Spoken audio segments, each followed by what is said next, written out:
We're getting everybody in from the waiting room, so it'll be just a moment while everybody connects.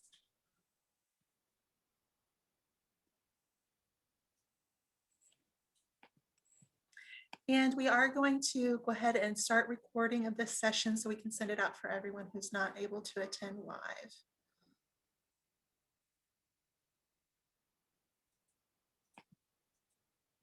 Okay, with that, I'll go ahead and turn it over to Jenna. Jenna Dower is the Share Executive Council President.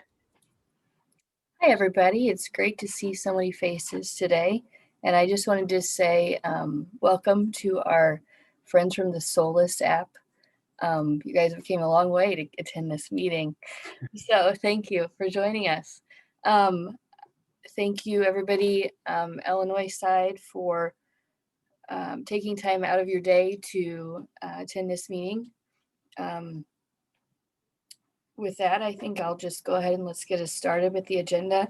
So I'll pass it off to Cassandra for the share report. Thanks so much, Jenna. So I am so excited to announce some of the initiatives, of course, that you'll see on our agenda. We've been working very hard on bringing the Solus app to Share.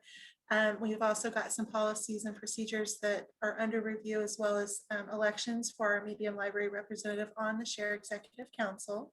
And so we'll be talking about that a little bit more in depth.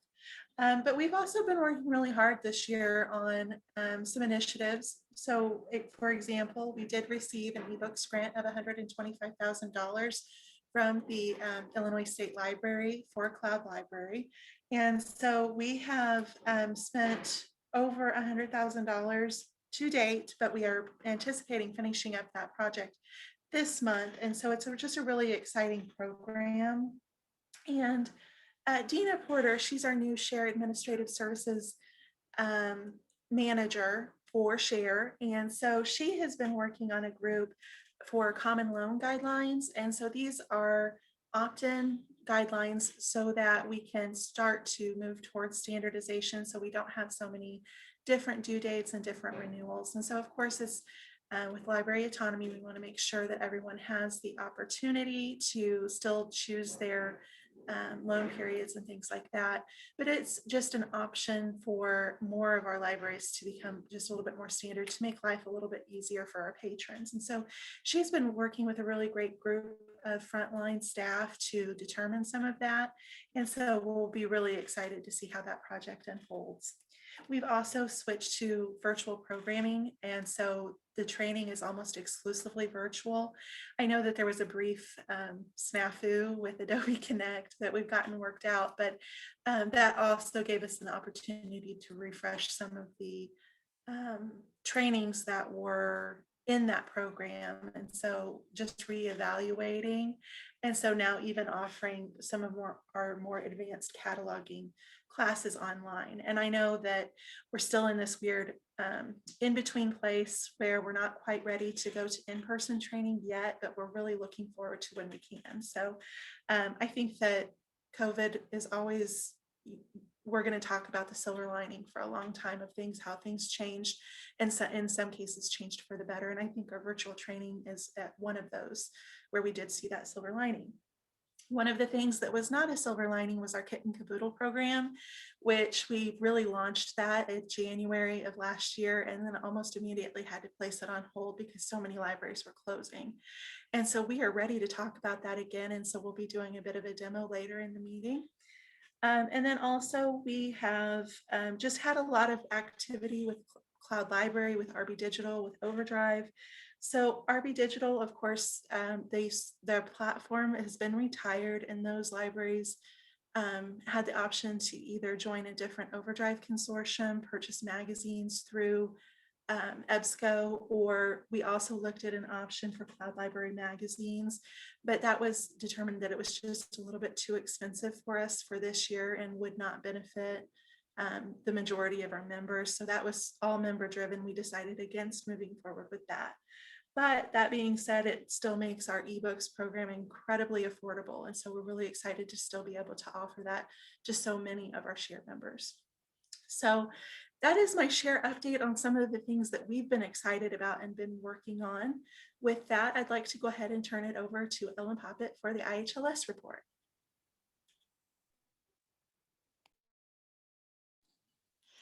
Thanks, everybody.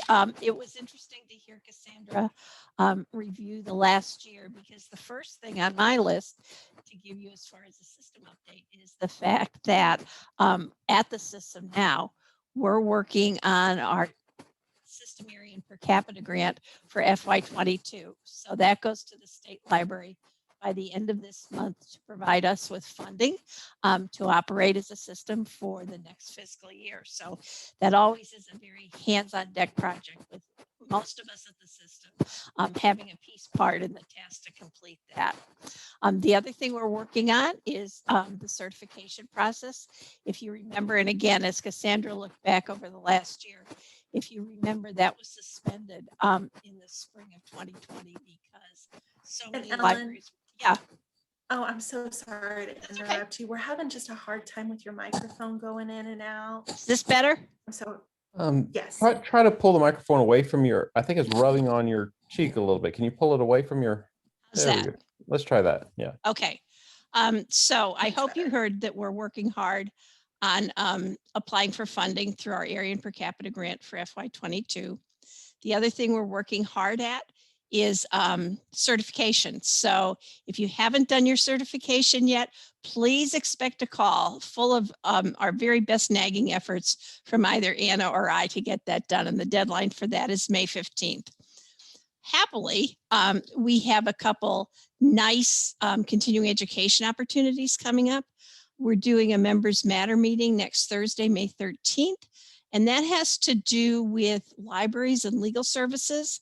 Again, as Cassandra spoke about the silver linings of COVID, the court system has realized that Zoom court is not the worst thing in the world and has made things very convenient for people who have to make court appearances. So they want to talk to us about how libraries could perhaps play a part in that, and also make sure that libraries know what legal resources are available to their patrons at no charge. So that's coming up on May 13th. We're also continuing our HR source events that have to do with HR support for your libraries and a little bit of HR knowledge for library staff members. So our next one is about conflict management. I'm sure that hasn't happened to any of us, right? So that's going to happen on May 20th on Thursday morning from 10 to 11:30, I believe. And finally, and this is for public library directors, we've just had an election, and so many of you have new trustees. ILA did a series of trustee trainings this spring. And the first two have been held already, but the second one will be on Saturday, May 15th. And that's called Trustee Boot Camp. And it's everything a new trustee needs to know. I don't have the registration form right in front of me, but I believe it's $20 per person if you're not an ILA member. So it's very affordable, very worthwhile for trustees to get a good context of what their roles and responsibilities are. So those are some things that are coming up at the system. If you have any questions at all, anyone, I'd be happy to answer them. Okay. Okay, that's what I have. Thank you all. Thank you. Okay, and so I am so happy to invite our friends from Solus. We have John Richardson, Andrew Day, and Neil Wishart here with us. They're going to tell us just a little bit about Solus. And of course, we have all of the information about why we need a mobile app and a little bit more of an in-depth demo that we did earlier in the year on the Share website. And it's just right on that front page. And so if you'd like to review some of the planned or the prepared documents for the app, but we will just take a moment to review the app again briefly. And then of course, our friends from Solus are here to answer any questions. So I'll go ahead and turn it over to them. Great. Good afternoon, everyone. Thank you for joining us today, and good to see some familiar faces there. Trusting that the majority of you have been able to see the recorded demo, or you may have joined us for one of the two demos that Andrew and Neil assisted with. And today we have a very light agenda for you. We want to review what's included in the base subscription app and walk through a couple of options that are available for the Share membership. And then look at some pricing that IHLS/Share would be entitled to, and then have an extensive Q&A from that. So I'm delighted that Andrew Day, our CTO, is with us, as well as Neil, and appreciate you gentlemen staying up a little later to participate. One of the exciting things that we've seen recently with the advent of COVID, and I think some of the new tools that are coming down the pike, is the ability for libraries and consortia to promote their different services. And I shared with Cassandra one that I'd like to play for you. It's a recent one that Quadra River District Library put together. And we're starting to see quite a collection of these. If any of you are not following us, we have Liz McGettigan on the Twitter channel. She's on LinkedIn, and she proposes and puts out a lot of different social media and shares sort of the goodness. So I'd like to share this with you quickly. It's a short video clip, and then we're going to get into our agenda here. I hope the volume is kind of adjusted accordingly for you, but here goes.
Well, there you have it. No need to take a nap when you've got that snazzy music playing, right? So I hope that gives you sort of a sense of what some of the customers are kind of putting together to share the mobile app. So I have a few slides here to share with you. Hello everyone, and thanks for tuning back in. Alessandro the Crypto here. I hope you're all doing fine. So what? Okay, so basically this is a conversation that we're going to have. We want to just, again, review what's included with the app. But certainly since we started talking with Share almost 2 years ago, we have been very, very busy with our app installations, and we're at over 6,500 locations. And what we mean by that is a location is a member library of a consortium or a branch library. And of course, the predominance of these are located in the United States. And as some of you may have heard before, we have some neighboring consortia in Illinois, the SWAN Consortium, as well as the RSA group from that. And thankfully, Polaris has got a very well-developed API. It's well documented, and we've done a really nice integration with that. And we've gone above and beyond with some of the traditional elements. When we were working with Track, one of the things they wanted was the ability to repurpose record sets. And of course, for those of you that are familiar with record sets in your organization, this is a way to kind of repurpose some of these things at the Share level, and then possibly at the member library level with templates that we'll go over in a little bit. Well, we do support Polaris, and the Share ILS platform is Polaris currently. We also want to share that we support 11 different ILS platforms currently, and we're adding our 12th. So in 2, 3, 4, 5 years, should the Share organization switch ILS platforms, then the mobile platform has the potential to stay relevant and not disrupt the user's experience, if you will. We can switch out under the hood, but the front-facing patron app would be the same. So let's go over quickly what's included in the base subscription. So at the heart of our system is what we call a content management system, or CMS for short. And it's really the ability for share administrators, just like the share administration is taking care of the Polaris policies and some of the back-end system administration functions. This is where icons are created or are shared, the list of content on the screen, the sub-menus that the users would see, links out to other library links, or it might be to state resources or federal resources from that perspective. And there's a variety of parameter settings in there too of how we interoperate with the Polaris ILS. So the CMS is included, it's available 24/7. And the good news, when you make changes, those are done in real time. So a quick example might be with COVID, new hours table is presenting itself. There would be a methodology to quickly change that so people that are using the mobile app would see that hours have been reflected. We're thrilled that we are very multicultural, and there are up to 24 languages currently, and we are adding additional ones in the future. And Share would determine which ones of those would be made available to the patrons. You don't have to have them all available from that. A digital library card, how convenient when you've got your barcode number on this. So rather than having to dig out a wallet, you can simply bring this out and display your digital library card from that for use at a self-check, or the staff member would scan your card there. You may recall we have linked library accounts, and this is outside of the Polaris ILS functionality, and it's within the mobile app functionality. And it's the simple ability to link myself with my daughter, for example. So as I'm checking out material, I can swipe my thumb up to show the other linked account that I may have. And during this time of COVID and with elder care and people that aren't able to necessarily travel within their community, it would be very easy to link, for example, a senior citizen. So my neighbor is Sally Hooper, and I can link up with Sally, and then I'd be able to take out material on her behalf. Other exciting elements is the ability to integrate the Share Cloud Library subscription content. And for those of you that are still offering curbside pickup, you might recall we have a really efficient functionality called Click and Collect. Now, using the content management system, that language could be changed to grab and go as an example, or curbside pickup. Interestingly, as we've talked to libraries in different states, even after COVID has passed in some communities, the service has been really well received by patrons, and so they want to continue the service of curbside pickup. So it's there, it's an option that you could toggle on or toggle off by location. This is a quick sampling of the languages that we have here. And under Chinese, you'll see that we have many country modifications for that. Now, obviously, the more languages that we can promote, the better off we are from a cultural and kind of community respect from that perspective. So the way this works, if I'm a Spanish speaker and my phone is enabled in the Spanish language as a regional setting, when I download the app, it's going to say, oh, this user is default in the Spanish language, therefore I will invoke the Spanish version of the library app.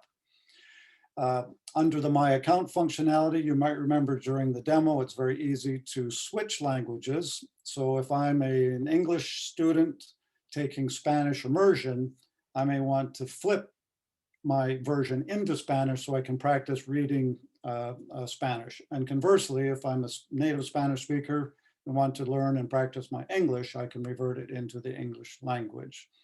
So these languages are all included with the base app, and it's up to Share to turn those particular ones on. Shortly, I'm going to have Andrew do a demonstration of what a template option is. But thankfully, with the consortia support that the library app provides, it's very, very economical to deploy a share version.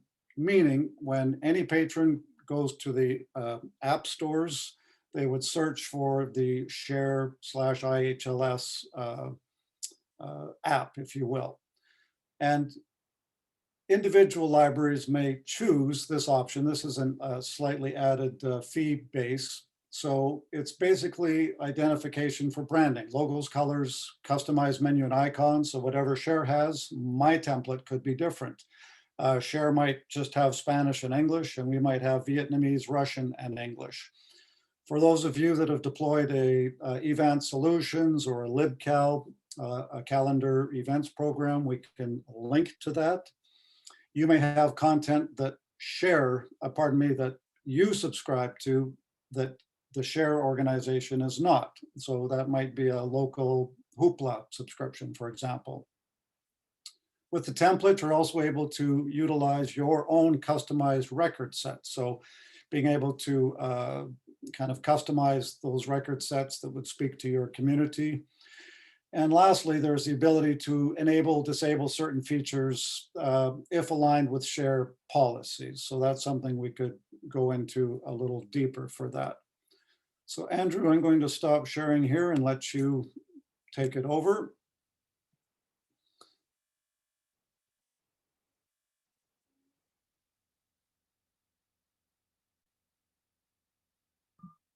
Sure thing. Thanks for that, JR. So what I've got here that you can hopefully see on the screen is the TRAC app. So TRAC is the Regional Automation Consortium up in Alberta in Canada. It's a consortium of 170 odd libraries, and they have 4 library systems within that consortium. So what TRAC have is a TRAC app in the store. So it's branded TRAC in the store. Patrons will search for TRAC Pack, which is the name of their app, in the store. Once they've installed that app, they can then go to the account menu and go to sign in. And if I sign in to my account here, I'll type the password in. And what you'll see is that TRAC branding will completely disappear, and it's been replaced by the Marigold library system. So the user account that I signed in with, their home library is one of the Marigold library system locations. So the CMS determines that I'm within the Marigold library system. There is a template available for Marigold, and then it effectively reloads the entire app, including all the content, the color schemes, the icons on the home screen, all the settings, the languages, as JR mentioned, with the Marigold app. So the TRAC app is essentially completely gone, apart from the icon on your home screen. And everything that I interact with here now is within the Marigold library system. So I have things like my barcode, as JR mentioned. I have the test account here is called Murray Gold, which is obviously very imaginative for the Marigold test account. So I signed in, I've got my barcode there. I have my carousel. So the carousel that runs along here, that's different to the carousel that was on the TRAC home screen. Different content. So obviously there's generic TRAC content, but here I have Marigold specific content. You may not want to show a carousel at the top level, but have the carousel within the library system template. And then the icons beneath that, such as the scan a barcode, nearest libraries, account, social, and I can swipe over. We have online resources, self-check within the app, and explore more. So there's content that's specific for the Marigold library system. And that's what I'm seeing in the app. If I go to the account screen, we can see that the first item there is items out, the second one being requests. So there's a number of different names for that type of thing within library systems. Some places call it items out checkouts or loans. Requests are also known as reservations or holds. So if, for example, you call it something different within your library to what the rest of the consortium calls it, we can support that with the template. So all the elements within the app, all the labels, all of the graphics, the icons that you saw there, all the text that you see is fully customizable for every language. And you can see that I currently have English enabled on here. It's a Canadian app, so we have the English Canada option and the French Canadian option there as well. But again, as JR said, the different languages can be chosen and configured on an individual template basis. Now, the only time I'm going to see the consortium content again is if I were to sign out of that template, which will take me back. So I'm just going to sign out of this device, which will take me back to the track skin on the app. So it's effectively the track app within the app. So what this effectively is an app within an app. So Marigold has its own app within the track app, and everything is completely and fully customizable for the Marigold library service. And that would be the case for any library service that opts to add a template into the app. And Andrew, if you didn't sign out of that Marigold account, you would stay in there the next time you opened up the app?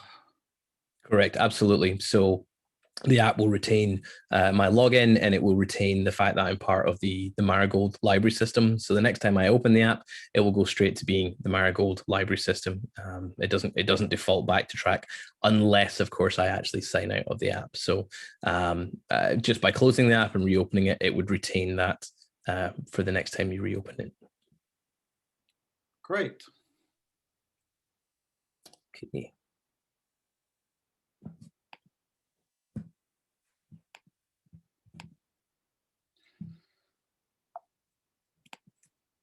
So let's have a quick look at the options here. So Cassandra and the Share Finance Committee has the proposal for the base subscription, and these are a couple of add-ons. Now, Cassandra, on behalf of the Finance Committee, sort of pushed saying, well, we do have a potential number of member libraries that would be interested in templates. Is there any way you can sort of fine tune the price a bit? So we met on behalf of Solus there, and we're delighted to come up with this pricing for ILS.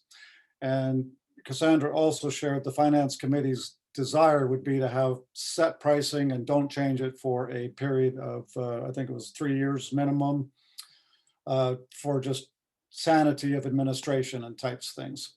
So here, if we look at what a template is, it would be a $100 one-time setup fee, and then $250 for that template on an annual basis. So quite affordable. And a quick example here, we're working with a group in Wisconsin, the South Central Library System. They're smaller, they have about 50 member libraries. And their approach is we want to get the base app up first, and then in 4 months from now, we're going to open it up, and X number of libraries that wish for a template, then we'll kind of do them as a batch. So that's one way to do it, is sort of in cycles, to have other additional libraries join on a template. And this could be some of your community colleges, possibly some of the bigger schools there, although I think this is more for the public library types of environments, but creativity abounds perhaps. And the other option is what Swan did, which is impractical for your purposes because of your size. But Swan had 97 member libraries, and they chose to have templates all at once. So that was quite an undertaking from that perspective, but those are the two different ways. Now, patron self-service, this is self-checkout with a patron using their own Android phone or iPhone and being able to do barcode checkout and or check-in, RFID checkout, check-in. So this is an option, and there would be probably a select few libraries that would be interested in this. And Cassandra and I lightly talked that this would make sense to offer, but have another discussion with those libraries that might be interested down the road. So we're delighted here that we basically would waive our implementation fee for that, because it's quite fussy work. You need to know each location of where that is. Now, many of you are single branch locations, which is cleaner versus a multi-branch system from that. So what's important for those RFID libraries, if you're listening, if you watch the video clip of the self-check, if you remember, this is the ability to turn off and turn on the security bit without any additional equipment. So as a point of reference for those libraries that may have the little more expensive self-check kiosks, when you're looking to replace those or upgrade those, you might consider this rather low investment into patrons' utility to support that. So at this point, I'd like to open it up to questions from the audience, and Cassandra, I might have you lead with that, if that was through chat or voice, however you wish to proceed. Yeah, thank you so much, JR. Please feel free to enter questions in the chat. We did have one come through that when you were talking about linking accounts, that Kim was concerned that maybe the account share feature might cause privacy issues. And so I had already responded that it's a feature that they can choose to use, but could you maybe show that or demonstrate that a little bit more fully? I can bring that back up just now. Essentially, the way that the linked accounts work within the app is that it's essentially multiple simultaneous logins. So rather than having to sign out and sign back in with a different account, where more rudimentary library apps, that may be what you have to do. You know, I'm signed in with my account, but I want to renew an item that my daughter has. I have to sign out of my account and then sign into their account. I still need the PIN number, but I need to do that to then renew their items. With the linked accounts feature within the app, let me just bring this up right now. Just going to share the screen again. Hopefully this will come back up. Just while Andrew's bringing that up, wanted to say that you absolutely have to, if it's an elderly person like my neighbor Sally Hooper, I need to get Sally's barcode number, and Sally has to share her PIN with me. So it's really a level of trust that you've got. And it's not just willy-nilly, I can link to anybody out there in the universe. So back over to you. Yep. So if I go into linked accounts within the app and I tap the add button at the top right corner, you can see it's just like the login page. When I first sign into the app, I need to know the borrow number and I need to know the PIN. So, and once I've done that, then essentially I'm just signed in with that account as well. There's no additional benefits and we don't confer any additional permissions to the primary account in any way. You're just signed in with multiple accounts and you can access them in a really seamless way. If the account that you've linked to here or that you've added on, if they were to change their PIN or their password on the ILS, then that linkage would be removed entirely and you would have to sign in again. So if someone has gotten access to your account, then they could link the account or they could just sign in first off in the app as a primary login. So there's no additional conferring of rights or responsibilities to the primary account just because you've got that linked account there. It's just the same as signing in again, just allowing you to do it without having to sign out of your own account first. Thank you, Andrew. Okay. So John asked, at this point, will notification be received within the app at all? So notifications. So Show, notification with regards to what are you referring to? I'm guessing, as in with regards to linked accounts or just general account notifications? Oh, okay, yep, yep. So we are intending to roll that out at the start of Q3 this year. So there's a number of different notification types in the app. There are account notifications, so things like your hold is now ready for pickup. You have items that are about to become overdue or have become overdue. We're also rolling out an auto renew feature as part of that, which the library can turn off or on. You can decide whether you want to enable that. And so account notifications, things like that. There's also marketing notifications. So as you create new content in the CMS, let's say there's a PDF for a class you have, or there's some information that you've added that you're scheduling out to your library page, so your library channel within the app, and as a user, I've said this is my home library, and I'd like to get notifications for this library. Or if you change the opening hours, then and patrons have signed up for notifications for that as well. So that's effectively marketing notifications. So any changes to your library settings or any new content that you set for that library, the patron can be notified for that. And then additionally, we just have ad hoc notifications. So if you say, I want to send a notification out to everyone whose home library is this library, then I can send that notification out just to those patrons within the app. So so those notifications they're due to be coming start of Q3 this year. Great, thank you, Andrew. That was one of the things that, of course, before COVID that we had discussed in an earlier demo, and that we, the Share Executive Council and some of the committees who had an opportunity to view that demo were very impressed with, that you could get that notification, zip, zap, zoom, you're in the app, and then you've renewed. And so it was a really exciting thing. So we really are looking forward to seeing that. So Rick asks, for patron self-check, how does the app communicate with the security gates? They are RFID and the software used is proprietary. That's a great question, Rick. It doesn't communicate with the security gates at all. It doesn't need to, because the phone itself deactivates the security on the tag. So we use the NFC chip within the phone to deactivate the security within the tag. So when the tag then passes through the gate then recognizes that as being deactivated already.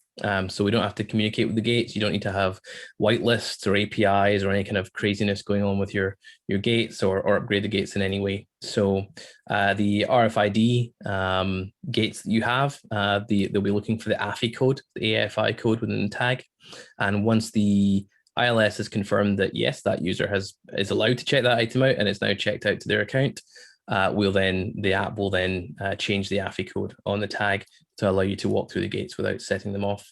And the reason that's great is that it doesn't require you to have a specific RFID vendor, and it doesn't require you, it means that if you were to take it into another library and you were to return the item to a totally different library who have a completely different RFID vendor, then it won't set the alarm off on their gates either. We've seen some systems where people talk about, we'll send a message to the gate to say, allow that one through. We haven't changed the tag on it because we haven't figured out how to do that, but allow that one through. You walk into another library, the alarm goes off when the user turns up. So we've done it the right way. We deactivate the tag correctly using the phone so that it works with any RFID vendor and any vendor's gates. And that includes, Biblioteca, DTech, FE Technologies, 3M, well, there might be Biblioteca as well, but yeah, so it works with all the different RFID vendors. So because it deactivates it in the correct way. Great, thank you, Andrew. Great question, Rick. So, and Bobby Perryman asks also with Envisionware that's also one of the compatible systems. Yeah, absolutely. So Kim asks, after year one, will there be an additional fee for the holds or overdue notifications? No, there's no additional fee for notifications. Those notifications are part of the system.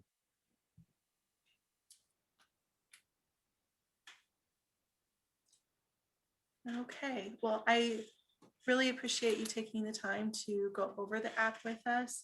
If anybody has any questions, still feel free to type those in the chat. We'll have a few more minutes here, or you can also send them to me and I can forward them on to JR. If there's any additional things that come up after the meeting, I'm happy to help. And so just to let everyone know, the Share Finance and Policy Committee and the Share E-Resources Committee both reviewed the app and it looked at a variety of different options. But Solus was determined to be the best fit for our consortium. And so with that, the Share Finance and Policy Committee did recommend that the plan would be to purchase the Solus app on behalf of members through our reserve fund for 3 fiscal years. Again, just for the base app, if you want additional the additional templates and the additional features, then you could pay the additional fee for that template for your library, but still it's an incredibly affordable price. I know that we had talked to one library that had Boopsy that of course Solus has now bought out Boopsy, and so they were looking at the different comparison on contracts, and that particular library would have been paying $4,000 a year for that product. And so when we take the power of the group, we can really get a very exciting piece of software and this mobile app and this technology for our patrons at a very affordable cost to all of us. And so with that, it would again come through the share reserve fund for those three fiscal years. And that at the end of that period, it would be reevaluated as part of the full share package, but they've made a commitment that no individual library agency would be charged more than $100 for the app portion of your share fees. And so I think that that's really shows the commitment that the Share Finance and Policy Committee and the Share Executive Council have on making sure that this technology is just part of our share offerings. And so we really appreciate, again, everyone that could attend today and that would be interested in adding this to share.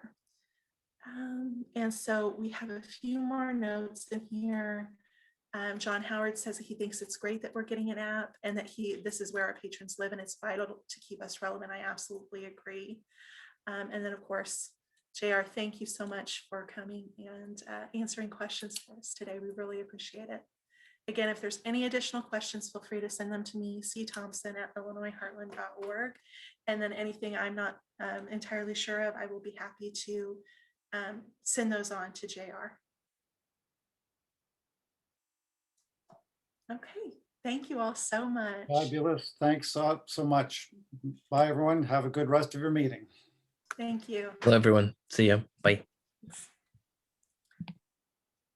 Okay, so we are going to go ahead and I am actually going to skip just ahead a little bit. I'd like to go ahead just because I know that Jacob Potty, our Share Bibliographic Standards Committee chair, has another commitment today. So I'm going to skip ahead so he has a chance to talk a little bit about recording, publication, and copyright states and Polaris bibliographic records. Those are two items up for vote for Share Cataloging Library. So I'm going to go ahead and turn it over to you, Jacob. Okay, so we have Bib Standards has two proposed policies up for a vote. Recording, publication, and copyright dates and video recordings, and the same thing for audio recordings. So your audiobooks and music CDs or cassette tapes or any kind of audio thing. But anyway, they're pretty standard and most of them is proper cataloging anyway, but we're just codifying it in policy so we're consistent across the board. So I mean, really, the policies are available if you want to look at them, but I'm not going to go through them. But anyway, I just wanted to say too, with the committee, we do have an opening open. We're looking for somebody. So if anybody is interested, I'll put my email in the chat. Or if you're a director and you have a cataloger or actually even a barcoder. I mean, barcoders can be on the committee too to represent. Please contact me. We do have an opening. It would be nice to get somebody from the Southern Illinois, the way down south, or a school librarian, but we'll take anybody. I mean, anybody that's interested. So just want to throw that out there. But that's all I have. Oh, I do want to say I am term limited out at the end of June. And so Donna Shaw on July will be taking over as the next chair. So thank you for putting up with me and listening to me at these meetings for the last 4 years. And Bobby says, thank you for all that you do, Jacob, and I concur. Thank you so much. Okay, and so we also have one other proposal that we would like to submit for membership, and that is for multi-type borrowing. And so as everyone knows, it's always been standard that we don't accept public library cards at schools, at academic libraries, or at special libraries, and vice versa. And so that's just something that we've all known, and we base that off of the reciprocal borrowing definition through the state. That reciprocal borrowing is defined as from public library to public library. However, we did have a library that got a little bit of pushback and said, from a patron that said, well, I want to see that policy. And it turns out we actually did not have a formal policy. We were just basing it on the official definition. And so after review, we did decide to go ahead and take a look to add a policy that just clarifies that those cards between multi-type borrowing are only allowed if there's an agreement in place between the libraries. And so if you have a card at a special library, and I'm going to just talk about the Illinois Early Intervention card, you couldn't take it to a neighboring public library and use that card there. And so that's just something that we had been working on that got a little bit lost in the COVID pandemic, and we picked that back up to bring to your attention, because it's something that we followed. Like Jacob said, it's something that a rule that we followed, but we're codifying it into policy. Does anybody have any questions? Or Esther, is there anything I've missed there that you'd like to add? No, I think you covered it all.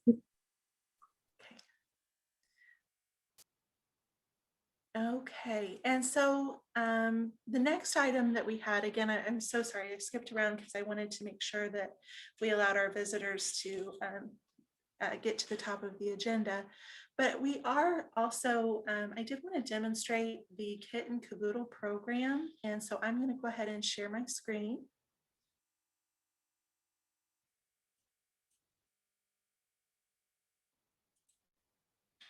And so Kit and Caboodle is a program that we actually launched right around January of 2020.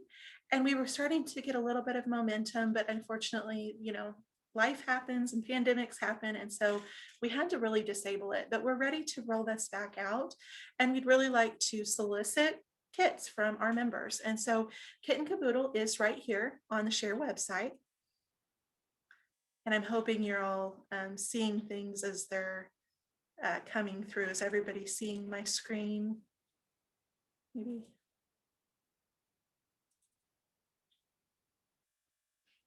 And unfortunately, I can't see if anybody Yes. the chat. I'm able to see your Okay, screen, thank you, Jenna. Cassandra. Thank you, Dina. Okay, so the Kit and Caboodle, it's right here on the front page of the Share website. This program is intended for our member libraries to reserve kits for book clubs, classrooms, or really any type of use for a kit that you can think of to use in your programming. It's for all members. And so here are some of the FAQs, just learning a little bit more about Kit and Caboodle. How do you request and place a hold? And so this is actually outside of the Polaris system in the sense that we can actually reserve a kit for a specific time period. So that's one of the limitations of Polaris. You place a hold, you never really know when you're going to get it. If you have a book club that has 10 members, you place those 10 different title holds, and then you have different due dates. You have to have the different renewal policies. So this is just a way to address some of those issues for our book clubs, for our classrooms, so they can reserve the items that they need. So there's actually a few different ways you can look. So right now we have 23 titles, and we can just look at, see what's available. So you see here the list.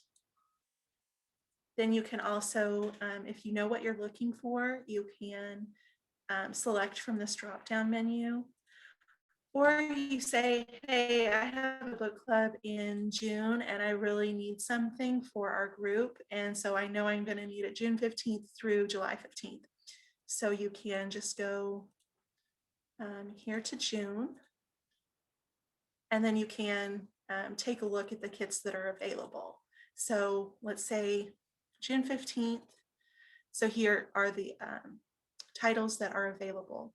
So I just want to point out, we are doing book kits, but we're also we've opened it up to activity kits, Lego kits, if you have something like that. There's story walk kits. There's Jerseyville has been great about adding to this program of character costumes.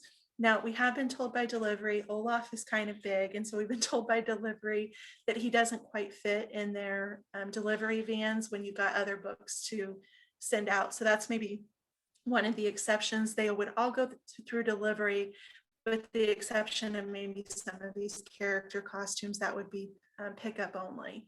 at the home library. But essentially what we're looking for is for libraries to participate by building these kits and being willing to share them in this system. And so with that, it will be managed by the share staff so that we would put a hold on the kit when we've gotten a notice that there's a reservation. And so that would go through your request manager that says that somebody would like that kit. You would send it out to the member library. And then from there, they would actually check out each individual item to their patrons. So let's say that Mary Sue requested or is part of that book club, but she damaged the copy of Alabama Moon. She could then be charged for that copy. And so it's a really exciting program. We're really excited to share it all with you. But again, we are only at 23 titles, but I have a feeling that as more people start to use it, more people see the benefit, that I hope that you would consider adding kits to this system. So we wanted an opportunity just to share it again with you. Because again, when we rolled it out last year, it was just really, the pandemic was just really poor timing interfering with our kit rollout. So if you have any questions about that program, I'd love to talk to you more. And so I'm always available by email, or you can give me a call to discuss the possibilities, because right now it's geared towards kits for different activities for programming. But when Jerseyville called and said, hey, we've got this costumes we want to share, I said, yes, let's put it in this Kit Keeper program because the possibilities are endless. So Dina has graciously shared some of the pictures there of some of the things that are in that reservation system. And so with that, does anybody have any questions about that Kit Keeper? To give a So- size reference of the Olaf costume, if you look at the picture, you see part of a window. That window is easily 5.5 feet off the floor. That's how high up the window is. So that might give you a gauge on how tall Olaf is. Yeah, he looks kind of, he looks kind of tiny in comparison to Yeah. Yeah, to Anna and Elsa in the movies, but he's pretty big. he's just propped up in the corner there. And the Pete the cat, I just, put the head on and took a selfie, but he does have other things in the kit to go along with the costume. Yes. So Kathleen had a great question. What's the next step with the app? Does it need to be voted on? And will it become available at a certain date? So Kathleen, the next step is, because it is committing our reserve funds, we do need to have a member vote and reserve funds for the next 3 years, but then also it would affect share fees following that. So we do need to vote, and our membership vote will open on May 12th. That will be voting on the Solus app, the 2 proposals for cataloging, and the 1 proposal for that multi-tap borrowing policy. We also have an election for fiscal year 2022 for medium library representative or the Share Executive Council. And Danielle Cornelius with Marion Carnegie Library was generous enough to volunteer to fill that role. And so we are holding an election as part of the vote as well this year. So it will need to be voted on. If it moves forward, we'll know by the end of May, and I will be sending that out to everyone. And so if it moves forward, it will be available starting July 1 in our next fiscal year. So we'll get started right away on getting it set up for everyone. And then the question, will each library need to opt in, or will it be automatically be available? It will automatically be available to your patrons. And when we're ready to roll it out to libraries, once it's set up, we will also be providing some marketing materials, kind of similar to that video that we saw earlier, to make it available and accessible to your patrons. So you would have maybe bookmarks to share that this app is now available, how to search for it. And so we would have a marketing push so you can really advertise it to your members. That's a great question, Kathleen. Does anybody else have any questions or some items that they'd like me to go over or review?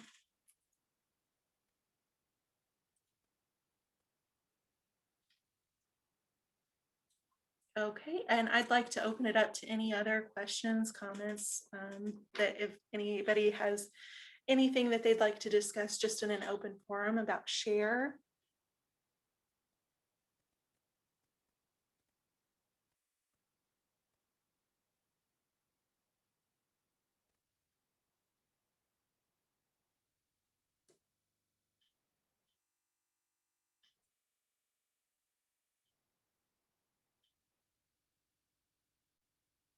Okay. And just on the next piece of our agenda, public comment. And I do see a comment here from Ginger. You're also great. So excited about the app and possibilities, Ginger. I am as well. Thank you. And does anybody have any announcements? I do have one announcement that it was sent out on the director's list to serve today, but please share with your staff. We received a tub of materials that did not have property stamps, so it came in for cataloging, but we're not sure who to send them back to. So if you have recently sent in materials, or if you've got a staff member who might have, please let us know so we can make sure we get those materials back to the correct library.